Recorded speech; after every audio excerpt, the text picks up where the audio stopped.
Fin du premier acte, début du deuxième. Beaucoup de politique et d'économie dans les premières 90 minutes. Maintenant, on commence un bref deuxième bloc avec deux intervenants et on parle d'un genre différent de défis. Le défi contre soi-même, le défi de l'aventure, le défi du challenge de l'espace, de la solitude et j'en passe. Le premier des deux intervenants est Xavier Rosset. Il habite à Verbier.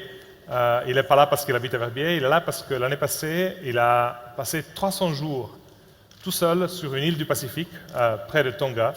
Alors évidemment, et d'ailleurs il repart demain matin, donc apparemment il a aimé. Il repart demain matin. Il y en a, quand il est revenu, qui ont pensé qu'il était un peu fou.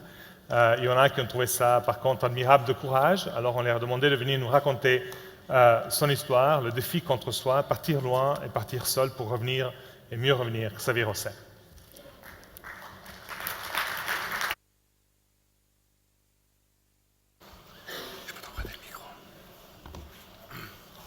Merci Bruno. Eh bien, bonjour à tous. Ah, très bien.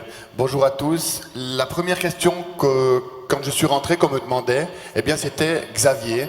Pourquoi est-ce que tu as décidé de partir à 22 000 km au bout du monde, sur une île inhabitée, avec ton couteau suisse, ta machette, tout seul, en totale autonomie?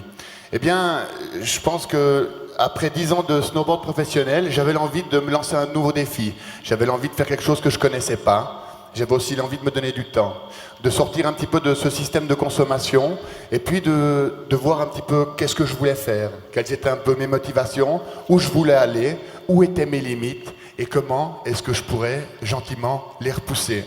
C'est ça qui m'a donné l'idée de faire cette expédition au bout du monde. Ça, c'était le concept de base. Et en 2007, j'ai décidé de le faire. J'ai directement cherché une île. Et pour trouver une île, bien, je suis parti dans l'archipel des Tonga, qui se trouve dans le Pacifique, au milieu du Pacifique, au milieu de pas grand-chose. Mon idée, moi, c'était d'avoir une île qui faisait 1 km², plage de sable, petit récif corallien, quelques cocotiers, Xavier dessus avec une petite cabane. Je voyais vraiment ça comme ça. J'ai choisi une île qui est totalement différente, en définitive. J'ai atterri sur une île qui fait 64 km², qui s'appelle Tofua, qui a un point culminant à 515 mètres. Et le 60% de cette île est recouvert de forêts luxuriantes. Très difficile à avancer avec ma machette. Donc c'était vraiment l'opposé de ce que je voulais. Par contre, la chose bien, c'était que cette île, elle est toujours active, c'est un volcan actif et c'est une caldeira. Ça veut dire que la plupart de l'île est cachée à l'intérieur et que si je voulais pouvoir la découvrir, eh bien il fallait que je parte en expédition. Il fallait que j'aille un petit peu la découvrir. Le 16 septembre 2008, j'atterris sur l'île et très vite, les deux pêcheurs qui m'ont emmené repartent parce que le chemin est encore long. Et moi, en leur faisant au revoir de la main, eh bien, je suis partagé un petit peu entre, une énorme motivation, entreprendre 10 mois d'aventure comme ça, en live, et un petit peu d'anxiété aussi. Parce que je sais que, quoi qu'il arrive, eh bien, je suis seul. Je peux compter uniquement sur moi-même, et puis il faut quand même que je fasse vraiment attention. En condition de survie, eh bien, les deux choses les plus importantes, c'est de trouver à boire et de trouver à manger. Le premier soir, je pars à la récolte de noix de coco. J'en trouve 7. Et le soir, je peux manger et je peux boire le liquide des noix de coco. Et pour moi, eh bien, c'est ma première victoire. Parce que ça me permet de vivre jusqu'au lendemain, bêtement. Je mangerai des noix de coco pendant 8 jours, non-stop, jusqu'à ce que je trouve une autre source de nourriture pour varier un petit peu mon alimentation. J'avais plus ou moins à manger, j'avais un petit peu à boire. La chose après à faire, c'était de me trouver un abri.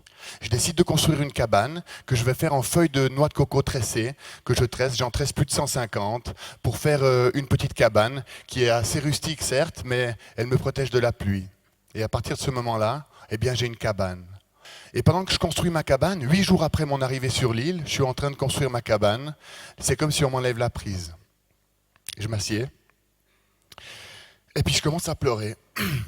Je me demande ce que je fais là. Je me demande pourquoi j'ai voulu venir là. Sur mon île, il y a tout qui me manque. Ma famille me manque. Mon ami me manque. Mes parents me manquent. Et même mon frigo me manque. Et le pire, c'était que c'était mon idée. Alors j'étais obligé de faire avec. Il y avait aussi une chose que je me demandais, c'est Étant tout seul, ne pas pouvoir causer avec les autres, eh bien, j'ai peut-être un risque de décalage, de glisser dans ma propre perception des choses, puis en définitive, de devenir fou. Et fou sur une île tout seul, bien, c'est pas évident, surtout quand il faut rentrer après. Alors, je décide de prendre le taureau par les cornes et que je dois faire quelque chose. La première chose que je me dis, eh bien, c'est qu'il faut que je prenne le rythme de l'île. Je ralentis mon rythme de vie, je prends le temps de faire les choses et je déciderai qu'à partir de maintenant, tout ce que je ferai, je regarderai vraiment autour de moi, je prendrai le temps.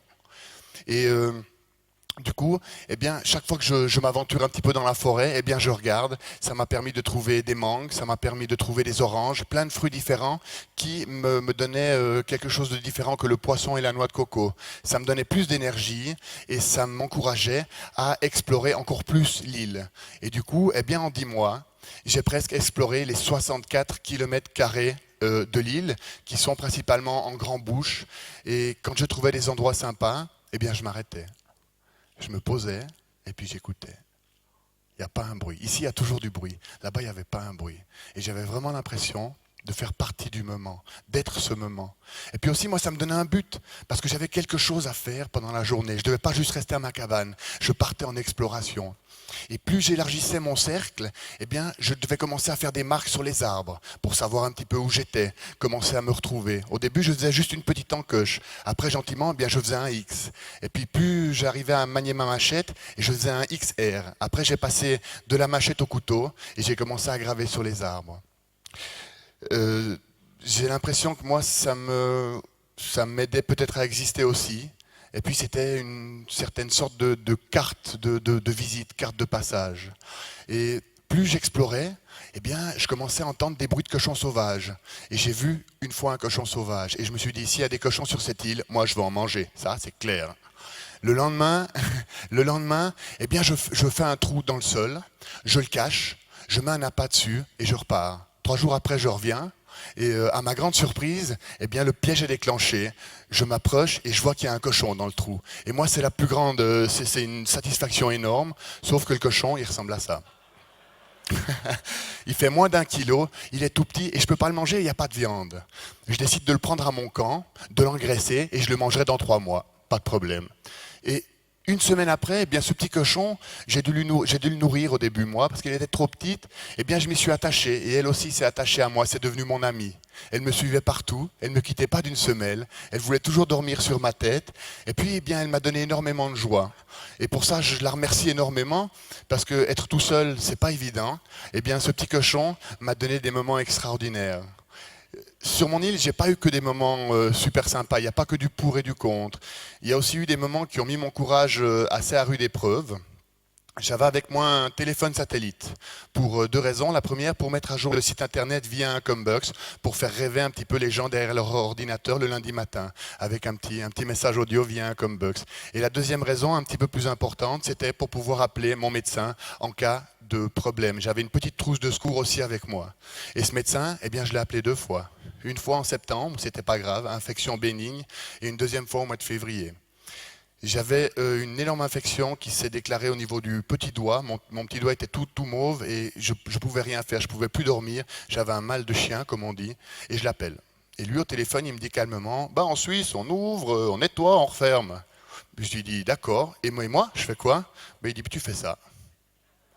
Voilà, on croche, j'ouvre ma trousse de secours, j'ai une lame de rasoir, et puis j'ai une aiguille de seringue. Et eh bien, je vais travailler comme ça. J'utilise l'aiguille de seringue pour m'entailler, et puis je peux faire sortir le pus. Moi, au niveau du moral, je suis vraiment au fond des chaussettes, je suis au milieu de rien, tout seul, avec une infection. J'ai peur que l'infection se propage, parce que si elle se propage, eh bien, ça peut mettre un petit peu mon expédition en danger. Et puis, il faut savoir que ça me prend entre 3 et 7 jours pour quitter l'île. Donc, à ce coup-là, fallait que je fasse un petit peu attention. La dernière photo, on voit que j'ai une jolie peau de bébé, toute rose. Mon infection va mieux et je peux continuer à terminer mon expédition. Il y a un point aussi qui est assez énorme au niveau du changement, c'est le changement physique. Je suis parti, j'étais un joli bébé de 108 kilos. J'avais pris 14 kilos de masse graisseuse pour les premiers mois. Ici, je ne trouvais pas assez à manger. Après, là, on a le résultat. Après 32 semaines, on voit que le changement est assez phénoménal. Et la dernière photo, c'est 6 jours avant que je rentre. juste 6 jours avant que je rentre. J'arrivais au bout de mon expédition. J'avais plus 1 gramme de gras. J'avais juste les muscles sur les os. Et j'étais méconnaissable avec une barbe énorme. Juste après ça, eh bien, c'est le moment de rentrer. Et quand je m'éloigne de l'île, eh bien, c'est vrai que j'ai le cœur un petit peu gros quand même. Parce que cette île-là, bien, j'ai dû l'apprivoiser. Elle aussi, elle a dû m'apprivoiser. Elle m'a un petit peu tout donné pour me permettre de survivre pendant 10 mois. Et puis là, je la quitte. Et puis elle m'a même donné son âme, ou en tout cas prêté son âme, je pense, pour me permettre de grandir intérieurement au milieu de la nature. L'étape d'après, c'est l'arrivée à Genève. J'arrive à Genève, il y a plus de 50 personnes qui sont là, qui m'attendent, qui m'applaudissent, qui jouent de la guitare, qui jouent du tam-tam. Ils sont là pour me dire bravo, bravo d'avoir fait ça. Et je peux... 2 secondes. Et je peux reprendre mon ami dans les bras. Et pour moi, j'en parle avec toujours beaucoup d'émotion parce que des fois, on ne peut peut-être pas mettre des mots là-dessus. Mais je peux reprendre mon ami dans les bras, ma famille, et je peux recauser un petit peu avec eux. On rentre à Verbier et tous les gens me disent « Mais t'as loupé une espèce de crise économique mondiale de fou. Il y a plein de sociétés qui font faillite, t'imagines même pas, c'est le merdier total en Europe et dans le monde. » Et moi, après 10 mois tout seul, ben, ça ne me parlait pas vraiment, quoi. Donc, je décide d'allumer la télé. Et là, ben, quand j'allume ma télé, c'est vrai que je vois que quand je regarde, je me dis qu'on vit dans un système de fou, un système qui nous demande toujours d'avancer, qui nous demande toujours plus. On manque de temps, on n'a pas de temps ici, on est toujours en train de courir, on court après l'argent, on court après le bonheur, on court même après le temps. On manque tellement de temps pour s'épanouir et si on n'a pas de temps, eh bien c'est un petit peu plus difficile de s'épanouir. Beaucoup de gens aussi m'ont dit « Mais Xavier, ce que tu as fait, c'est extraordinaire. Moi, j'aimerais bien le faire. J'aimerais bien tout quitter, partir sur une île. » Et moi, je pense que c'est dans l'action qu'on détermine qui on est. Donc demain, comme l'a dit Bruno, eh bien, je repars dans l'avion, je repars direction les Tonga avec 4 amis et on va faire 4 petites maisons tonganes pour que n'importe qui d'entre vous qui veut avoir du temps, sortir un petit peu du système, voir quelles sont ses véritables motivations et se donner du temps. Eh bien, à partir de ce moment-là, il y aura une petite cabane là-bas. Je pense que la vie, elle est vraiment faite pour vivre ses rêves, toujours aller de l'avant, y croire en ce qu'on est, croire en ce qu'on peut faire. Et ce que j'ai vraiment appris à travers toutes mes expéditions, c'est que si on a un rêve, il faut le réaliser. Et que la seule chose qui peut rendre un rêve impossible, eh bien, c'est la peur. Pour moi, c'est la peur d'échouer. Voilà. Alors, je terminerai juste en vous disant, bien, vive la vie et que du bonheur. Voilà. Merci beaucoup.